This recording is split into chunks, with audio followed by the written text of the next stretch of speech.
Hello and welcome to our health visiting webinar. Today we're going to cover safely using a wrapper carrier with your new baby. I have one of the Bristol Sling ladies here to speak to you about this topic. My name is Circa and I'm a student health visitor in Bristol. Today we're going to cover sling safety, the benefits of carrying, a demonstration, and carrying myths. Emma will also speak to you about where to get more information and support. Hello, my name's Emma Cooper. I'm one of the Bristol Sling ladies and I am a carrying consultant. This means that I'm trained and insured to offer practical advice and demonstrations on how to safely carry children in soft wraps and slings. I've been practicing since 2016 and I've got two children of my own who I've carried from birth. I'm going to talk about safety and how to position your baby in the safest position for carrying and demonstrate some common sling types. I'm also going to talk about the benefits of carrying for both baby and carer. So first of all, I've got a demo doll here, which is about the size of a newborn baby, maybe a little bit bigger. So when you pick up your newborn, if you may have noticed that they sort of lift their knees to this kind of position naturally, and it's quite comfortable to hold them in arms like this, and you know how tightly to hold them to stop them from slumping down. So what we want is for the sling to replicate that natural position of their spine and hips. So we want them to be held as tightly as if you were cuddling them in arms.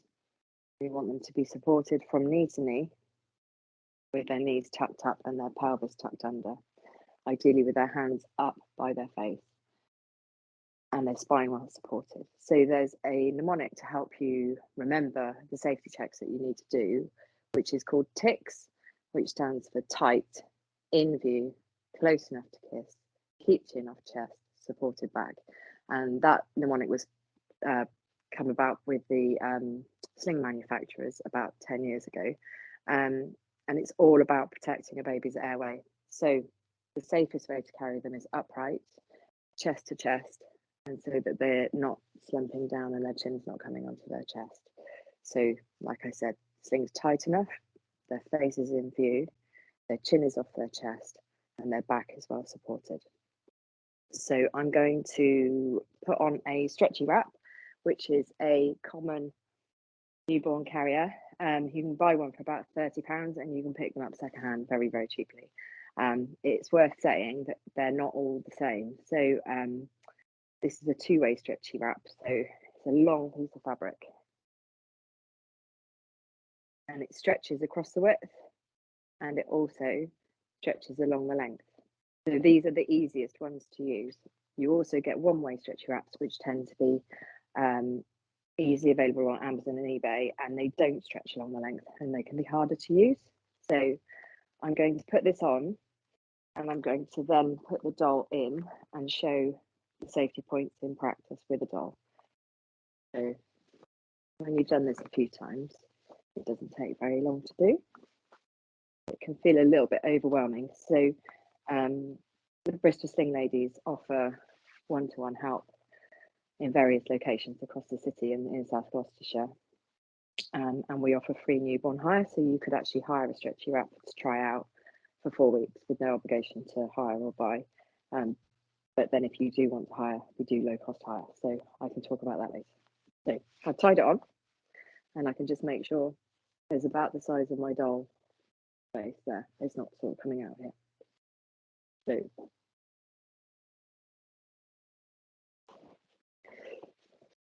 I'm going to bring the straps behind the baby's knees. And I'm going to let them sit down so that their bottom is lower than their knees. And then I'm going to spread the straps over their back so they're supported from knee to knee and shoulder to shoulder. So, and I want 3 layers of fabric over the baby before I can be hands-free. So it's very quick to put the baby in once you know what you're doing. But as you can see, this is not an uncovered airway. So we can do things like this to make an open airway. and we can make sure that the sling's tight enough by supporting their head and leaning forward. We don't want to feel them move away from us. So it's tight enough, they're in view, their chin's off their chest. So very often newborns will sleep with their head back like this, and you can support the back of their head if you want to, as long as their chin's off their chest. Hands are up and their pelvis is tucked under, so you can make sure, if they're a bit cross when they go in, sometimes they go a bit straight, so you can make sure that they're sitting on their bottom by rotating their hips. So I've talked about safety, which is airway, and make sure they can't fall out. You'll see a lot written, especially in some Facebook groups, about hips and about healthy hips and the M shape, which is this. So ankles to knees, knees to hips is like an M. So that is not a safety issue. It is a comfort issue. We want them to be sitting on their bottom and supported from knee to knee for their comfort. We don't want them bearing the weight of their legs. However, some babies are born with slightly shallow hip sockets, so like a propensity to have a hip issue. And some of those babies are not picked up in the early weeks in the checks. So in order to make sure you're doing no harm, the best way to carry a baby is in this M position, because the weight of their leg is going into their hip, which will deepen their hip socket. And there is lots of research that says that this position will do no harm to a baby's hips. Narrow-based carriers, where their legs are down and they're bearing the weight of their legs, should the baby not have been picked up and should the baby have shallow hip sockets, could exacerbate an existing problem. But you will never ever harm your baby if they didn't already have a propensity to have an issue. So I hope that makes it clear, because there is a lot of confusing information, especially on some baby wearing groups on Facebook. So there are lots of benefits of using a carrier to carry your baby. Some of the really key ones in my mind are the fact that you can look after yourself at the same time as meeting the needs of your baby. So you may have noticed that newborn babies don't particularly like being put down. So if you can keep them held, then you can make yourself a sandwich, get something to eat, use the bathroom, do the laundry, help other children, make life work at the same time as your baby feels safe and secure on your chest. So for me, especially with my second child, it was an absolute game changer to be able to leave on my stretchy wrap and then just pop the baby in when she wanted holding, and then get her out to change her and feed her and then pop her back in again. And my older child benefited from that. So other benefits directly for baby are if babies have reflux symptoms, then being upright after a feed can really help that. So it enables you to keep them upright comfortably without hurting your back, from constantly walking around holding a baby upright. And that can help with their reflux symptoms. In addition, the benefit for a baby is that they've got a responsive carer. So if they're on your chest, you're more likely to pick up on their early feeding cues. You're more likely to know if they need changing, or you're just more tuned into them. And it can be a really good place for daytime sleep. So babies, until they're 6 months old, it's recommended they sleep in the same room as the person caring for them, so that they can regulate their breathing based on your breathing. So if they're actually on your chest, it's helping them to regulate their heart rate, their breathing, and their temperature. So it's much safer for newborns to be able to move around with you. And it also means you're not stuck in the house. You can go out, you can get on the bus, you can go for a walk, you can walk the dog, and the baby can nap at the same time. You're not sort of stuck in a house with a baby that you can't move around. For a baby in the fourth trimester, which is sort of the first 3 or 4 months after birth, they're sort of getting used to the world. So they've gone from being in the room where it's dark and it's warm and they're never hungry, and they can hear your heartbeat and your voice, and very softly contained. Well, when they're in the outside world, It's bright, it's noisy, it can be cold, they can be hungry. There's all these new sensations. So actually being in the sling and being softly contained, especially with the stretchy wrap, it can remind them of being in the womb. So that can be really reassuring for a baby and can lead to less crying, which in turn is better for a carer's mental health and sense of well-being. I've always said you can get out of the house. There's a sort of a nice positive feedback with oxytocin when the baby's close to you. It triggers like the happy hormone and the love hormone. So it can have really good mental health benefits for both baby and carer.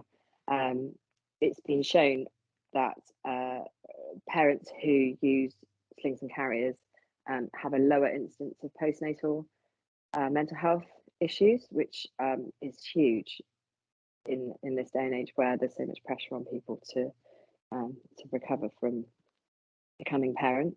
And the sort of bonding and attachment benefits for both baby and carer, especially for the non-birthing parent, they can feel sort of closer and more involved. You know, they can take the baby for a walk in the sling while the other parent sleeps, or it can just sort of make a difference to how that sort of soft contact can really help with bonding for the parent that's not doing all the feeding necessarily, or you know, the night wakings and things. There's lots of other benefits, but I'm not going to bore you. It's for me, it's a really powerful tool that is quite a low cost intervention and can make a lot of difference to parents in the early weeks and months. I'm going to show you some common sling types. There's lots and lots of different types on the market, and Anna and I, who are the Bristol Sling ladies, we both have extensive sling libraries you can borrow from. I'm just adjusting this one for a newborn. So this is a buckle carrier. So it's straps, panel, and a waistband. And I've just adjusted it inside to the width of a newborn's hips. So I'm just going to quickly put on and off some of the common types, but within each type, there's lots of different variations. So I put the waistband on nice and high because I want the baby to be on the hard part of my chest up here. So if I encourage them into the position I want them to be in, it makes everything easier. So I'm sort of cuddling them in, and then I can bring up the panel and do up the straps.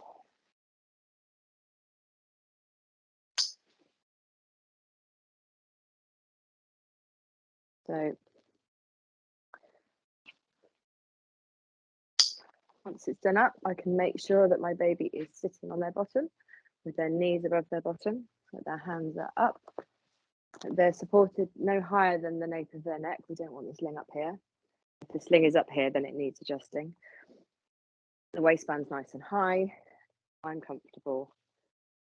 We've got an open airway. Okay, so buckles can be really quick. They're not so good for breastfeeding in with a newborn because you generally want a baby in this position and not this position for feeding. When they're bigger, you can just sort of lower them down, but for actual newborns, then usually this position is more helpful for feeding. So these other ones are really adaptable for feeding in. So showed a stretchy wrap. This is a woven wrap. So this is a long piece of woven fabric that is not stretchy and is not as difficult and intimidating to use as it might appear. So I put it on and I'm going to get the baby and I'm going to put them in the pouch, bring it up their back, so they're supported to the nape of the neck, and support them, and I'm going to tighten. And that's it. So really quick. I'm going to cross it under their bottom, and then I would tie a double knot in the back. So again, nicely supported spine, chin off chest, nothing covering their face, hands up, and that nice supported from knee to knee position here. So for breastfeeding, woven wraps can be brilliant because you can reposition the baby so that they're in the pouch, and then you can feed from this position. And if you need to move around, you can tie off here. And then if you need to change sides, you can just change sides. Yeah. And then you would retighten around that position. So you can do various, if you need to feed on this position. You can make it do what you want it to do, really. And when they get older, there's different ways of tying it. So you could carry a 5-year-old in a woven wrap if you wanted to, and a tiny premature baby. It's really adaptable. So if you were only ever going to buy one sling, it's worth considering this because you can pick one up for about £40 second hand. So, and then a cousin of the woven wrap is a ring sling. So this is a muslin one. These are only about £40 to buy. So it's a piece of fabric with rings sewn in the end. If you're going to buy one on Amazon or eBay, beware, you don't want welded rings. They've got to be solid cast rings because welded ones can come apart and they're not very safe. So you want to make sure any sling you buy has the appropriate certification standards, not just some sort of random Chinese import generally. So a ring sling is a piece of fabric that's threaded through these fixed rings. And then the baby is going to go in here.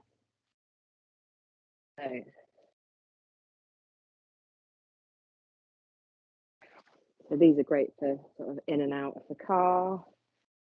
Really good when they get to toddler stage because they think they want to walk and then they decide they don't, and you can just basically carry it like a scarf. Okay. So once you've shaped the fabric around the baby, that's it. I generally carry straight. A lot of people carry more on the hip, but I tend to carry centrally. But you can carry them more on the hip, and you can also really easily feed on one side, not so easily on the other. In general, for feeding in slings, you want one hand either side of the breast. You want their bottom in the pouch, fully in the pouch fabric, and nothing ever behind their head, because if you do this, they can't unlatch, and that's a real airway risk.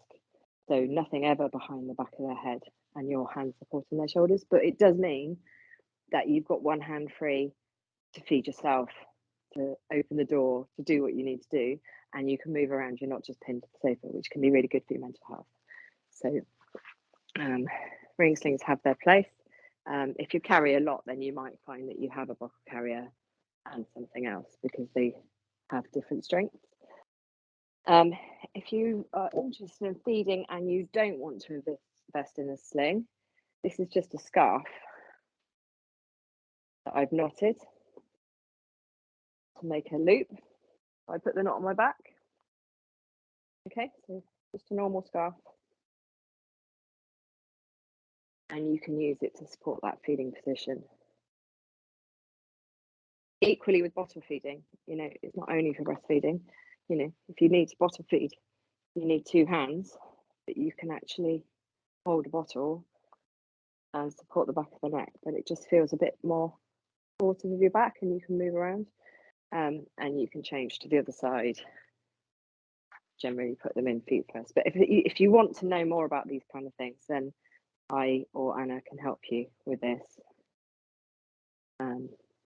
one-to-one. We do Zoom calls and we do sort of one-to-one sling clinics. There we go. So you don't have to reposition the scarf. You can go from either end with the feet. Yeah. So that's all the different sling types I was going to show you. There are a myriad other types, but I'm not going to get into all the complexities of that. I hope that covers the main questions that you'd have. And if you have any further questions, then get in touch with us via email or social media, and the links will be at the end. So I hope you found it helpful.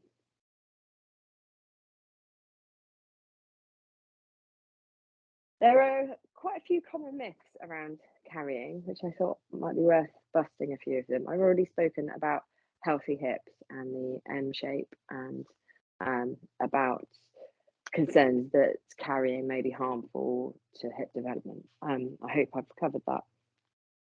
What's safe versus what's comfortable. Um, Another classic one is people think that carrying will make babies clingy. Um, so all newborns are clingy in that they have evolved to need close contact from a carer for survival. You go back to sort of caveman, which is where we've evolved from. Um, Caveman times, you wouldn't leave a baby on the floor because they would be prone to predators. And babies haven't really evolved that far, even though in the last few hundred years we've adapted massively. You can't spoil a baby by responding to their needs. And the more you respond, the more they know that they are lovable and that they matter and it's good for their mental health. And from dependence comes independence. You can't make a baby independent by leaving them to cry. You can't make them feel safe and secure by not responding to their needs. So carrying enables you to meet your needs and the baby's needs. And over time, the babies won't need you so much and they will be off. My 2-year-old doesn't give me a backward glance now. She just goes into play. And carrying shouldn't hurt. If you've got a bad back, a well-fitted sling should not cause you back issues. If you've got good alignment and posture and you're carrying a baby high, in particular after a C-section, they say don't carry anything heavier than your baby. But if you're carrying them on your chest, high up, their center of gravity is aligned with yours. So it's actually much easier on your body than trying to carry them in arms. There's various different sling types. Some of them you can spread more on your back. Some of them have more waist support. So there's different things you can try to get really comfortable. And in the winter, especially, people worry about falling over when carrying. So if you fall over with a baby in a sling, ideally your hands would be free to sort of save yourself and stop anything happening hitting the baby. I've heard of lots of anecdotal evidence where people have fallen over with a sling and they might have broken their wrist, but the baby was fine. I tripped over my dog. I went forwards and I landed on my back. So I think you sort of instinctively save them. In general, you need good footwear. Don't walk around in high heels. If the footing is very muddy or slippery, you need to take extra care because you're carrying. But there's an argument that if you were carrying a baby in arms and you slipped, there's a likelihood that you would actually throw the baby by instinct, or you would land and hurt yourself. You don't hear many issues where people have fallen and there's been a dramatic problem. With all modes of transport, there's risk. I think is the way of looking at it.